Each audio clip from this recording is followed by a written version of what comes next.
রব্বুল আলামিন কিয়ামতের ময়দানে যদি আমাদেরকে প্রশ্ন করেন, বান্দারে কুরআনুল কারীমের এই আয়াত কি তোমাদের সামনে পড়ানো হয় নাই? এই আয়াত থেকে কি তাফসীর করে আমার পক্ষ থেকে যে আলেমগুলোকে দুনিয়ায় পাঠিয়ে দিয়েছি, সেই আলেমগুলো কি এই কথা তোমাদেরকে জানিয়ে দেয় নাই? ওয়ামান লাম ইয়াহকুম বিমা আনজালাল্লাহু ফাউলাইকা হুমুল কাফিরুন। ওয়ামান লাম ইয়াহকুম, আল্লাহ রাব্বুল আলামিনের পবিত্র কুরআনুল কারীম থেকে যে আয়াতখানা তেলাওয়াত করেছি, আয়াতটি হচ্ছে সূরা দুলুরদের 29 নম্বর আয়াত।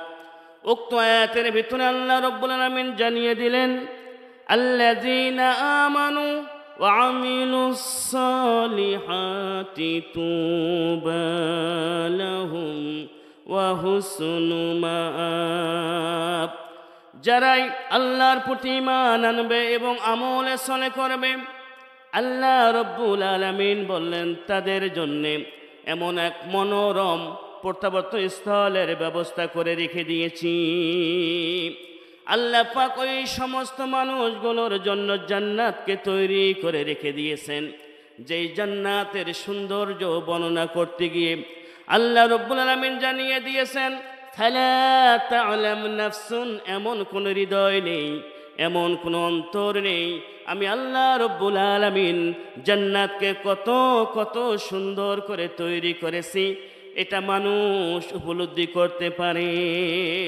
আল্লাহ পাক বললেন, ফালা তা'লাম নাফসুন, কোন হৃদয় নেই, কোন অন্তঃকরণ নেই, জান্নাত কত সুন্দর এটা মানুষ তাদের জ্ঞান দিয়ে, তাদের বিবেক দিয়ে খুঁজে বের করতে পারে। তার মানে মানুষের ধারণার চাইতে অনেক অনেক বেশি সুন্দর হচ্ছে জান্নাতের সৌন্দর্য।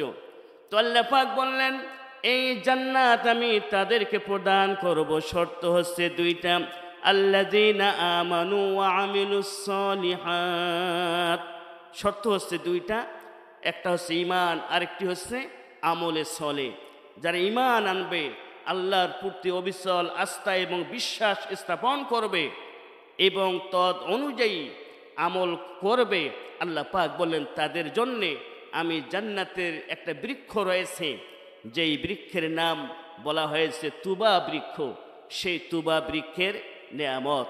এই আয়াতের তাফসীর করতে গিয়ে, তুবা শব্দের ব্যাখ্যা করতে গিয়ে মুফাসসিরগণ বলেছেন, তুবা হচ্ছে জান্নাতের ভিতরে এমন একটি গাছ, যেই গাছটাকে আল্লাহ পাক মুক্তার বিচি দিয়ে, মুক্তার দানা দিয়ে রোপণ করেছেন। বলি সুবহানাল্লাহ। তাহলে জান্নাতের ভিতরে যেই তুবা বৃক্ষকে আল্লাহ পাক তৈরি করেছেন, এটা মুক্তার বিচি থেকে, মুক্তার দানা থেকে তৈরি হয়েছে। আল্লাহর নবী বলেন, আল্লাহ রাব্বুল আলামিন যেই দিন জান্নাত বানা থেকে ফারেগ হয়ে গেলেন, জান্নাত বানা শেষ করে দিলেন, ওই সময় জান্নাতের মাটির ভিতরে আল্লাহ রাব্বুল আলামিন এই তুবা বৃক্ষের চারাকে রোপণ করে দিয়েছেন। তো এই জান্নাতের ভিতরে রয়েছে মাটি, সেই মাটির সম্পর্কে বিশ্বনবী সাল্লাল্লাহু আলাইহি ওয়াসাল্লাম বলেছেন, জান্নাতের ভিতরে যেই মাটি রয়েছে, এই মাটিটা এত মোলায়েম, এত মসৃণ, এত সুন্দর, যেটা ময়দার মতো ধবধবে পরিষ্কার সাদা হবে জান্নাতের মাটি। তো যেই জান্নাতে আমরা চলে যাব, ওই জান্নাতের ভিতরে মাটি রয়েছে, সেই মাটিটা একবারে ময়দার মতো ধবধবে সাদা হবে। আল্লাহর নবীর এক সাহাবী রাস্তা দিয়ে হেঁটে যাচ্ছেন, আর ওই রাস্তা দিয়ে আর একজন ইহুদি পণ্ডিত তিনিও হেঁটে যাচ্ছেন, যিনি তাওরাত কিতাবের জ্ঞান রাখতেন, ইনজিল কিতাবের যিনি জ্ঞান রাখতেন, জাবুর কিতাবের যিনি জ্ঞান রাখতেন, এরকম জ্ঞানী একজন আলেম পণ্ডিত ইহুদি তিনি ওই রাস্তা দিয়ে হেঁটে যাচ্ছেন। যাওয়ার সময় নবীজির সাহাবীকে দেখার পরে ওই ইহুদি ডাক দিয়ে বললেন, ও মুহাম্মদের সাথীরা, ও মুহাম্মদের সাথী, তোমরা বলো মুহাম্মদ অনেক কিছুই জানে, সপ্ত আসমানের উপরে কি রয়েছে তাও তোমাদেরকে জানিয়ে দেয়, সপ্ত জমিনের নিচে কি রয়েছে তাও তোমাদেরকে জানিয়ে দেয়। পৃথিবীতে যা কিছু রয়েছে সব কিছুর তিনি জ্ঞান রাখেন। তাহলে বলো তো, জাহান্নামের মানুষদেরকে শাস্তি দেওয়ার জন্যে আল্লাহ রব্বুল আলামিন কতজন ফেরেশতা তৈরি করেছেন? ওই ইহুদি পণ্ডিত নবীজির এক সাহাবীর সাক্ষাৎ পাওয়ার পরে বললেন, ও মুহাম্মদের সাথী, তোমরা বলো মুহাম্মদ সব কিছুই জানে, পৃথিবীর সমস্ত জ্ঞান নাকি তাকে দেওয়া হয়েছে। তাহলে বলো তো, জাহান্নামী মানুষদেরকে শাস্তি দেওয়া হবে, ওই জাহান্নামের দায়িত্বরত ফেরেশতা কতজন? আল্লাহর নবীর সাহাবীর বিষয়টা জানা ছিল না। আল্লাহর নবীর সাহাবী নবীজির দরবারে চলে গেলেন। যাওয়ার পরে বললেন, ইয়া রাসূলুল্লাহি, ইয়া হাবিবাল্লাহ, এক ইহুদি পণ্ডিত আমাকে প্রশ্ন করেছে, জাহান্নামের মানুষদেরকে শাস্তি দেওয়ার জন্যে আল্লাহ রব্বুল আলামিন কতজন ফেরেশতা তৈরি করেছেন? ওই সময় আল্লাহর নবী কুরআনুল কারীমের আয়াত তেলাওয়াত করে শুনিয়ে দিয়ে বললেন, আলাইহা 19। নবীজি বললেন, ও আমার সাথী, আমার সাহাবী, শুনে রাখো, জাহান্নামের মানুষদেরকে শাস্তি দেওয়ার জন্য আল্লাহ পাক 19 জন ফেরেশতাকে তৈরি করে রেখেছেন।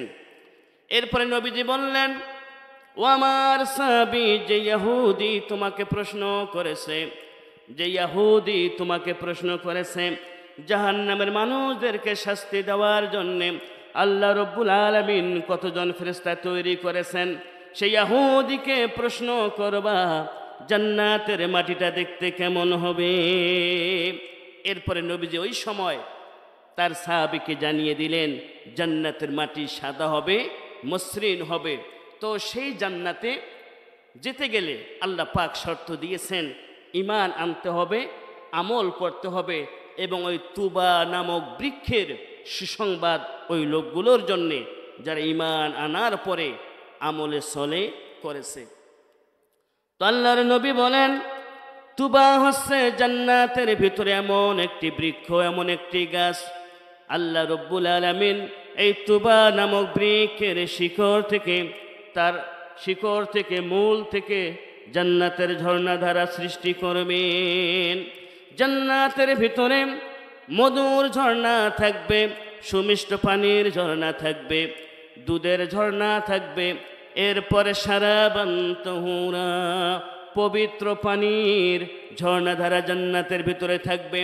নবীজি বলেছেন, জান্নাতের ভিতরে যেই ঝর্ণাধারাগুলো থাকবে, এই ঝর্ণাধারাগুলো ওই তুবা নামক বৃক্ষের শিকড় থেকে প্রবাহিত হবে। বলে আল্লাহু আকবার। তাহলে তুবা এমন একটা নেয়ামত পূর্ণ বৃক্ষ, যার শিকড় থেকে, মূল থেকে জান্নাতের ঝর্ণাধারাগুলো প্রবাহিত হবে। এরপরে নবীজি বলেছেন, আল্লাহ রব্বুল আলামিন যখন তুবা বৃক্ষকে সৃষ্টি করলেন, এই তুবা বৃক্ষ সৃষ্টি হওয়ার পর জান্নাতের প্রত্যেকটা রুমের ভিতরে তার শাখা প্রশাখা ডালপালাগুলো প্রবেশ করেছে। নবীজি বলেছেন, এই তুবা বৃক্ষ জন্ম হয়ে এর ডালপালাগুলো বিস্তার হতে হতে 8টা জান্নাতের প্রত্যেকটা কক্ষে কক্ষে, রুমে রুমে প্রবেশ করেছে। এরপর আল্লাহ পাক এই তুবা বৃক্ষের পাতার উপরে কিছু উটকে তৈরি করে রেখে দিয়েছেন। কিছু উট ঘোড়া থাকবে ওই তুবা বৃক্ষের পাতার উপরে দাঁড় করিয়ে। আল্লাহ পাক অসংখ্য নেয়ামত দিয়ে ওই তুবা বৃক্ষকে সাজিয়েছেন। বলি সুবহানাল্লাহ। আল্লাহ রব্বুল আলামিন একটা সময় তুবা বৃক্ষকে বলবে, ও তুবা বৃক্ষ রে, তোমার পাতার উপরে যেই উটগুলোকে আমি রেখে দিয়েছি, মণি মুক্তা রূপা এরপরে হীরা জহরত দিয়ে সেটাকে সুসজ্জিত করেছি, সেই উটকে তুমি আজকে তোমার পাতা থেকে নামিয়ে দাও। নবীজি বলেছেন, ওই সময় আল্লাহ রব্বুল আলামিনের আদেশে ওই তুবা বৃক্ষ হালকা করে তার গাটাকে একটু নাড়া দেবে। নাড়া দেওয়ার সঙ্গে সঙ্গে ওই তুবা বৃক্ষের পাতা থেকে সেই জান্নাতি উটগুলো নেমে আসবে। বলে আল্লাহু আকবার। ওই তুবা বৃক্ষের পাতা থেকে এই উটগুলো নেমে আসবে।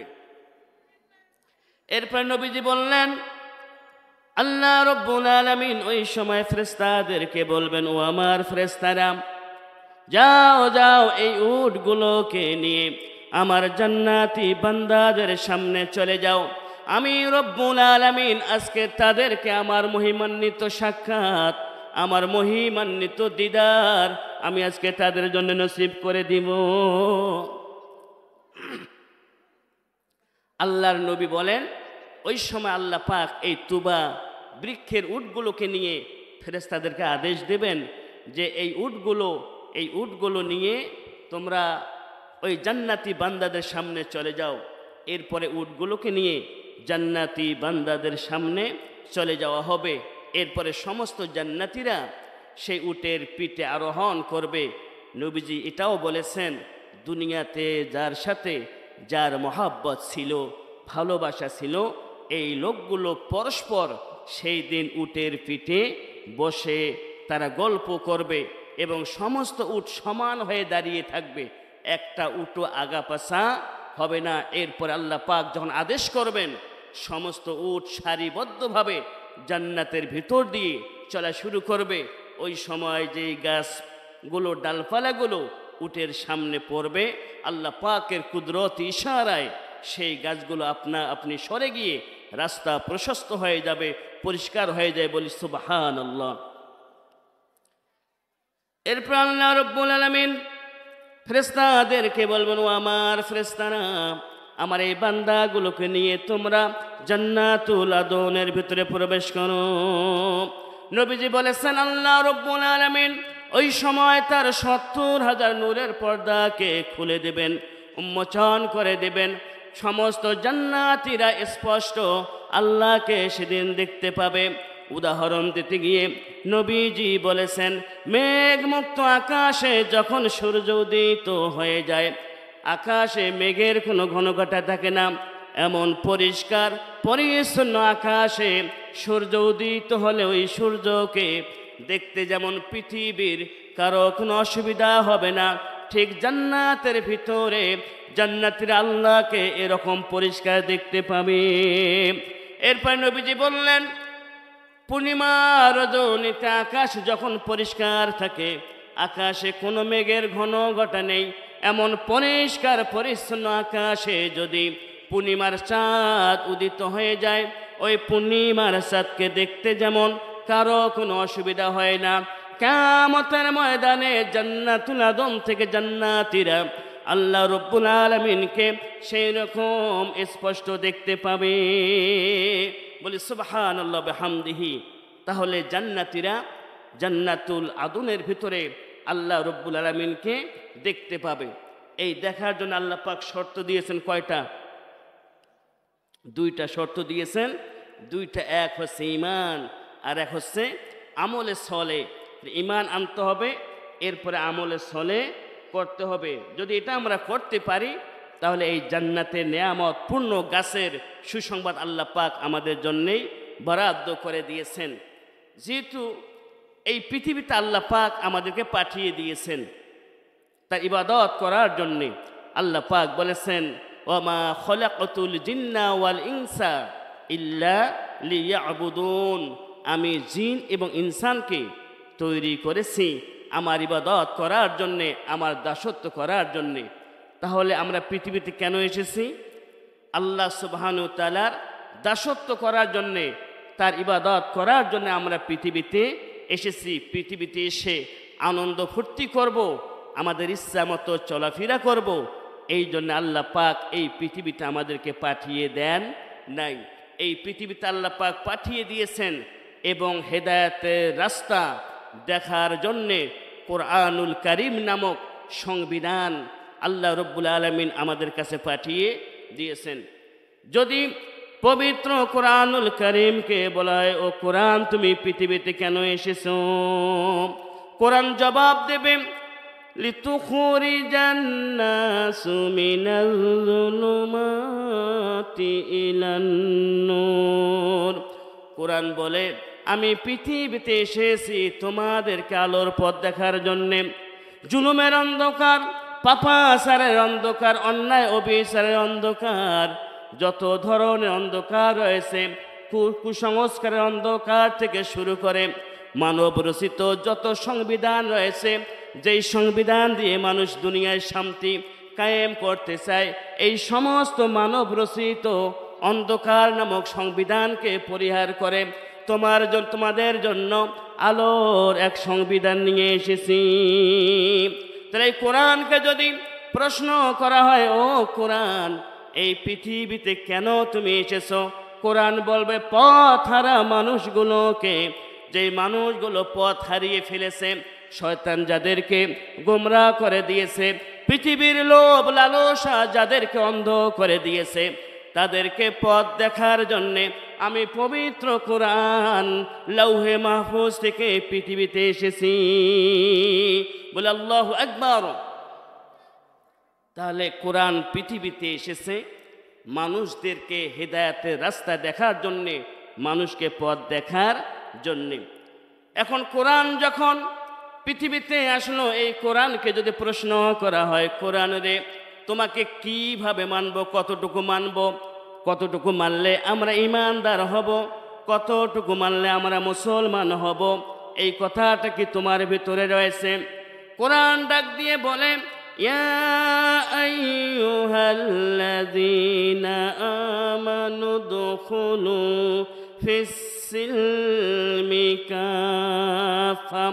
কোরআন বলে, ও আল্লাহর গোলামেরা, যদি তোমরা নিজেদেরকে বিশ্বাসী পরিচয় দাও, যদি নিজেদেরকে ঈমানদার পরিচয় দাও, যদি নিজেকে মুমিন পরিচয় দাও, তাহলে পুরা কোরআনকে তোমার জীবনে বাস্তবায়ন করতে হবে।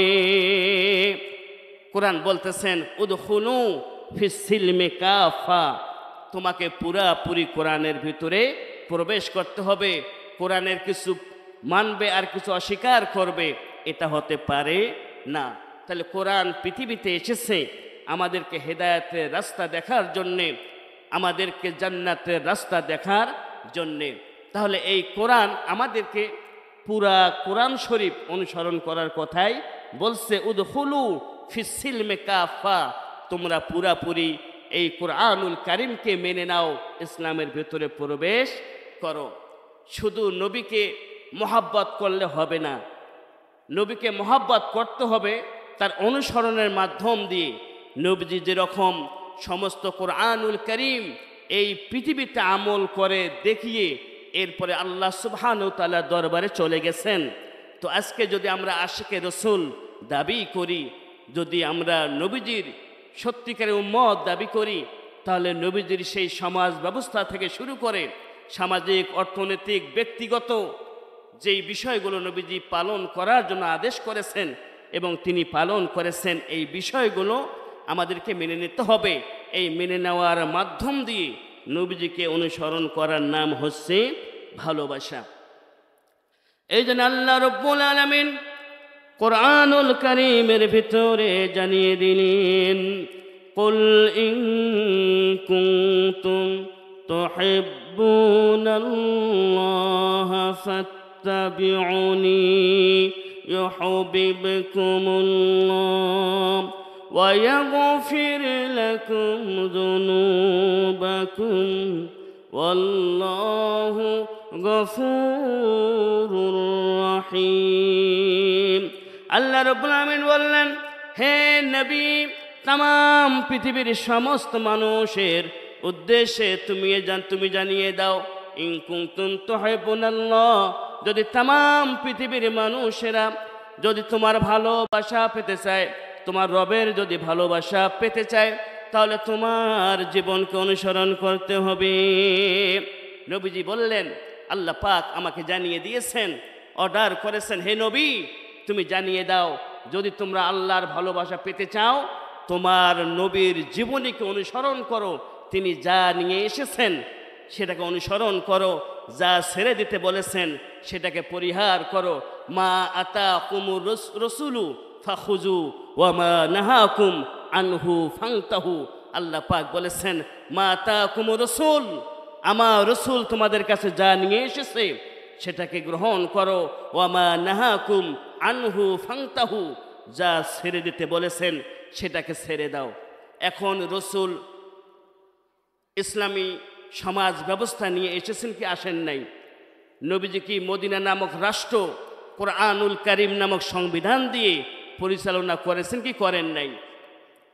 তাহলে নবীজি মদিনার রাষ্ট্রে যেরকম ইবাদত করেছেন কোরআন দিয়ে, ওই রাষ্ট্রের বিচার ব্যবস্থা রাষ্ট্র পরিচালনাও করেছিলেন কোরআনুল কারীম নামক সংবিধান দিয়ে। শুধু নবীজি করেন নাই, খোলাফায়ে রাশেদা হযরত আবু বকর থেকে শুরু করে হযরতে আলী রাদিয়াল্লাহু তাআলা আনহু পর্যন্ত চারজন যে খলিফা ছিলেন, চারজন খলিফাই কোরআন সুন্নাহ ভিত্তিক রাষ্ট্র পরিচালনা করেছেন। আর আজকে আমাদের মাঝে কিছু মানুষ, কিছু পণ্ডিত, বেশি পণ্ডিত, যারা আজকে বলতেছে রাজনীতি আলাদা, কোরআন আলাদা, রাজনীতির সাথে কোরআনকে মেশানো যাবে না, এরকম বক্তব্য শোনা যাচ্ছে না? অনেকে আবার বলে তাফসির মাহফিলে রাজনীতি কেন হয়? আর আমি তো বলি পুরা কোরআনটাই তো রাজনীতির কিতাব। এমনকি আমরা মরার পরে যখন কবরে চলে যাব, প্রথম প্রশ্নটা হবে রাজনীতিরই প্রশ্ন। প্রথম প্রশ্ন হবে মান রব্বুকা, তোমার আইনদাতাকে। প্রথম প্রশ্ন কি বলা হবে? তোমার আইনদাতাকে। পৃথিবীতে তুমি যে চলাফেরা করেছো, কার আইন মেনে চলাফেরা করেছো? কার আইন দুনিয়ায় বাস্তবায়ন করার জন্য আন্দোলন করেছো? একটু জবাব দাও। যদি দুনিয়া থেকে সেই রবের আইন যদি আমরা প্রতিষ্ঠিত করার আন্দোলন না করি, যখন কবরে প্রশ্ন করা হবে তোমার আইনদাতাকে, তখন আমরা বলবো আমার আইনদাতা হচ্ছে মাও সেতুং, আমার আইনদাতা সক্রেটিস, আমার আইনদাতা হচ্ছে অ্যারিস্টটল, প্লেটো, আমার আইনদাতা হচ্ছে ডক্টর মুস্তফা কামাল। অর্থাৎ এরা হচ্ছে আমাদের আইনদাতা। ওরা দুনিয়ায় শান্তি প্রতিষ্ঠা করার জন্যে কিছু নিয়ম নীতি তৈরি করেছে, সেই নিয়ম নীতিগুলো মেনেছি। কারণ তোমার এই কোরআনের নিয়ম নীতি এগুলো দিয়ে দুনিয়ায় শান্তি প্রতিষ্ঠিত করা সম্ভব নয়। এরকম কথা যদি কবরে বলা যায়, পিটির চামড়া থাকবে। এখন এ কথাগুলো যখন আমরা বলি, তখন বলা হয় হুজুরেরা রাজনীতি করে। আসলে কি এটা আমি রাজনীতির কথা বললাম, নাকি আপনাদেরকে কবরে সেই রব শব্দের যাতে জবাব দিতে পারেন এর সমাধান দিয়ে দিলাম? কিন্তু আগামীকাল অনেকে বলবে এলাকার ছেলে এত বড় কথা বলে, যত বড় মুখ নয় তত বড় কথা। এটা নিয়ে কি চায়ের দোকানে অনেক সমালোচনা হবে। তো এই সমস্ত সমালোচনা আমরা মাথায় নিয়ে কথা বলি, কারণ হক এবং মিথ্যা, হক এবং বাতিল এটা কখনো একখানে হতে পারে না। হক কথা হলে তার বিপক্ষে বাতিল কথা হবেই। যখন আপনি বুঝবেন আপনি একটা সঠিক কথা বলেছেন, এই কথার প্রেক্ষাপটে আরও কিছু বাতিল কথা বলা হচ্ছে, বুঝবেন আপনার দাওয়াত মানুষের কাছে পৌঁছে গেছে, এই দাওয়াত আল্লাহ আপনার কবুল করবে। তাহলে কবরের ভিতরে প্রশ্ন আছে মান রব্বুকা, তোমার আইনদাতা কে ছিল, তোমার বিধানদাতা কে ছিল? ওই সময় যদি দুনিয়াতে রবের আইন যদি আমরা বাস্তবায়ন না করতে পারি, ওখানে জবাব দেওয়া সম্ভবপর হবে না। আল্লাহ রাব্বুল আলামিন কিয়ামতের ময়দানে যদি আমাদেরকে প্রশ্ন করেন, বান্দারে কোরআনুল কারীমের এই আয়াত কি তোমাদের সামনে পড়ানো হয় নাই? এই আয়াত থেকে কি তাফসীর করে আমার পক্ষ থেকে যে আলেমগুলোকে দুনিয়ায় পাঠিয়ে দিয়েছি, সেই আলেমগুলো কি এই কথা তোমাদেরকে জানিয়ে দেয় নাই? ওয়ামান লাম ইয়াহকুম বিমা আনজালাল্লাহু ফাউলাইকা হুমুল কাফিরুন। ওয়ামান লাম ইয়াহকুম বিমা আনজালাল্লাহ, আমি আল্লাহ রাব্বুল আলামিন লাউহে মাহফুজ থেকে যে কোরআনুল কারীমকে পাঠিয়ে দিয়েছি, সেই কোরআন দিয়ে যারা বিচার ফয়সালা করবে না, যারা রাষ্ট্র পরিচালনা করবে না, উলাইকা হুমুল কাফিরুন। আল্লাহ পাক বলেন ওরা সবাই কাফের, ওরা আমার কোরআনকে অস্বীকারী। তাহলে এই পৃথিবীতে আমরা এসেছি আল্লাহ পাকের কোরআনকে পরিপূর্ণ মানার জন্যে। এই জন্য কোরআনের কিছু মানব আর কিছু মানব না, এটা করা যাবে না। যখন আপনি পৃথিবীতে আল্লাহর কোরআনকে প্রতিষ্ঠিত করার জন্যে আপনি মাঠে ময়দানে কাজ করবেন, তখন বাতিল শক্তি আপনার বিপক্ষে দাঁড়িয়ে যাবে। তখন বাতিল শক্তি আপনার বিপক্ষে দাঁড়িয়ে যাবে। তারা আপনার জন্যে পৃথিবীকে কোণঠাসা করবে, তারা আপনার জন্যে পৃথিবীকে সংকীর্ণ করে দেবে। তারা কি পৃথিবীকে আপনার জন্যে সংকীর্ণ করে দেবে, কোণঠাসা করে দেবে। এই পৃথিবীটা আপনার জন্য আর সুখের থাকবে না। সেইটি তো ভালো ছিল।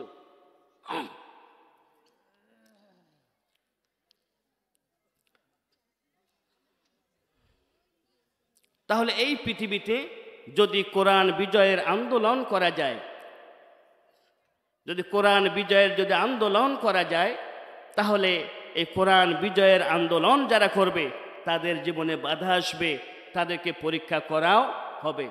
তো আল্লাহ রাব্বুল আলামিন ওই সমস্ত লোকদের কথা বলেছেন, আহাসিবান নাসু আইয়ুতরাকু আইয়াকুলু আমান্না ওয়া হুম লা ইফতানুন।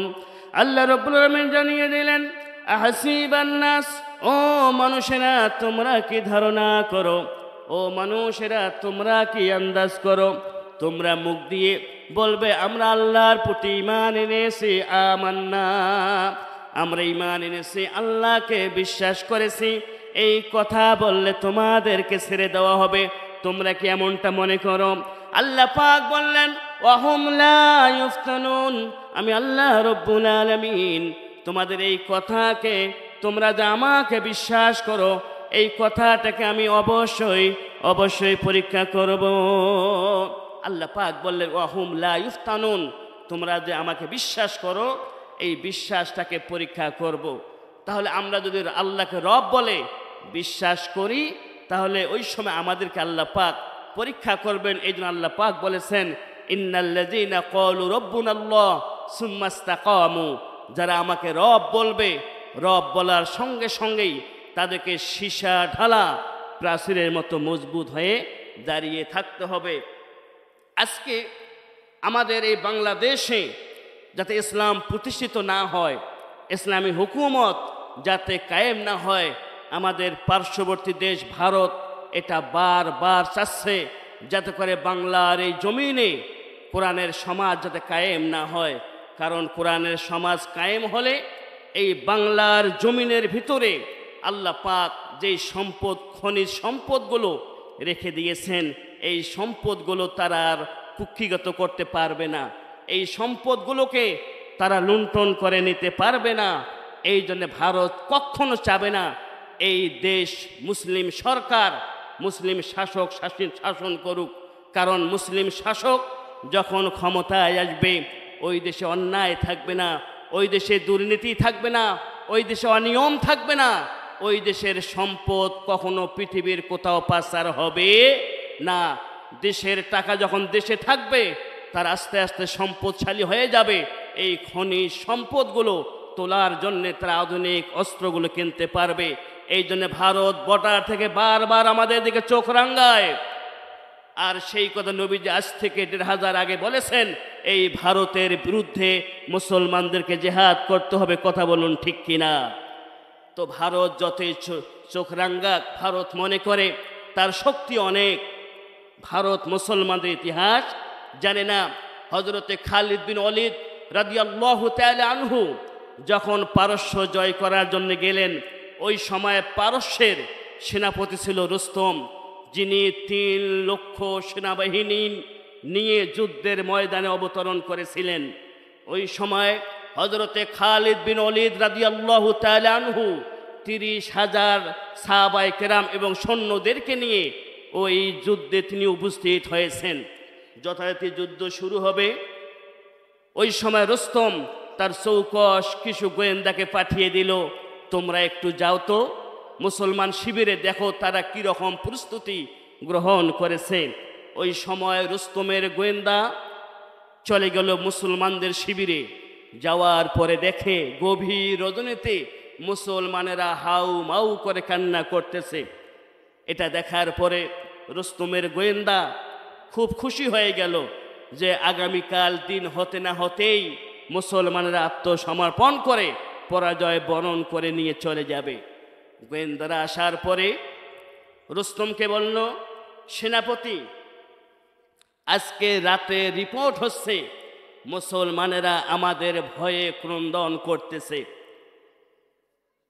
এখন যখন এই সংবাদ যখন রুস্তমকে দেওয়া হলো, রুস্তম বলল, 3 লক্ষ আমার সেনাবাহিনী মাঠে নামার প্রয়োজন নেই, তোমরা 1 লক্ষ সেনাবাহিনী মাঠে নেমে পড়ো। যথারীতি দিনের বেলা যুদ্ধ শুরু হয়ে গেল। মুসলমানদের ভিতরে প্রবেশ করে পূর্ণিমার চাঁদের মতো ঝলমল করতেছে, আর একটা একটা করে কাফিরদেরকে, খ্রিস্টানদেরকে কেটে কেটে টুকরো টুকরো করে পৃথিবী থেকে বিদায় করে দিচ্ছে। ঐতিহাসিকগণ বলেছেন, প্রথম দিনেই এক যুদ্ধেই 1 লক্ষের ভিতরে ৭০,০০০ খ্রিস্টান বাহিনীকে মুসলমানেরা নাস্তানাবুদ করে দিয়েছে, জাহান্নামে পাঠিয়ে দিয়েছে। চিৎকার মেরে বলে আল্লাহু আকবার। রুস্তমের মাথা খারাপ হয়ে গেল। গোয়েন্দা আমাকে কি রিপোর্ট দিল? গোয়েন্দা বলল, সারা রাত ধরে মুসলমানেরা কাঁদতেছে, সেই মুসলমান আজকে আমার ৭০,০০০ শ্রেষ্ঠ সেনাদেরকে হত্যা করে ফেলেছে। রুস্তম খবর নেওয়ার জন্যে তারা যখন চলে গেল, চলে যাওয়ার পরে তারাও সারা রাত জেগে জেগে গোয়েন্দাগিরি করল যে গত রাতের গোয়েন্দা রিপোর্ট ভুল ছিল কিনা। এই চৌকুশ গোয়েন্দারা সারা রাত ভর যখন গোয়েন্দাগিরি করলো, ওই একই পূর্বে রাতের মতন পরিস্থিতি তারাও লক্ষ্য করলো। তারা দেখতেছে মুসলমানেরা আজকেও ক্রন্দন করতেছে। তারা ভাবলো, গতকাল ক্রন্দন করেছে, এই রিপোর্ট তো ভুল ছিল না, দেখি ক্রন্দন করে তারা কি বলে। ওই সময় ওই সমস্ত চৌকিশ গোয়েন্দারা আরই পেতে শুনলো মুসলমানেরা তাহাজ্জুদের জায়নামাজ বিছায়া 2 চোখের পানি ছেড়ে দিয়ে কান্না করে বলতেছে, হে আমার রব, আমার জীবনের বিনিময়ে যদি ইসলামকে রক্ষা করতে হয়, প্রয়োজনে এই ময়দানে আমি শহীদ হব, তবে মুসলমানদের হাতে তুমি বিজয়ের কালেমার পতাকা তুলে দিও। চিৎকার মেরে বলে আল্লাহু আকবার। ওই সময় মুসলমানেরা গভীর রজনীতে ক্রন্দন করতেছে। যেই মুসলমানদের হৃদয়ে শাহাদাতের তামান্না রাখে, যারা শাহাদাতের ঈদগাহে শামিল হওয়ার জন্যে উত পেতে থাকে, সুযোগের সন্ধান করে, সেই মুসলমানকে মৃত্যুর ভয় দেখিয়ে কোনো লাভ নেই। আজ ভারত যতই আমাদেরকে মৃত্যুর ভয় দেখাক না কেন, ভারতের সেনাবাহিনী বেশি থাকতে পারে, তাদের অস্ত্র শস্ত্র বেশি থাকতে পারে, তাদের সব কিছুর চাইতে আমরা মুসলমানদের একটা অস্ত্র অনেক অনেক বেশি দামি। বলুন তো সেই অস্ত্রের নাম কি? সেই অস্ত্রের নাম হচ্ছে ঈমান।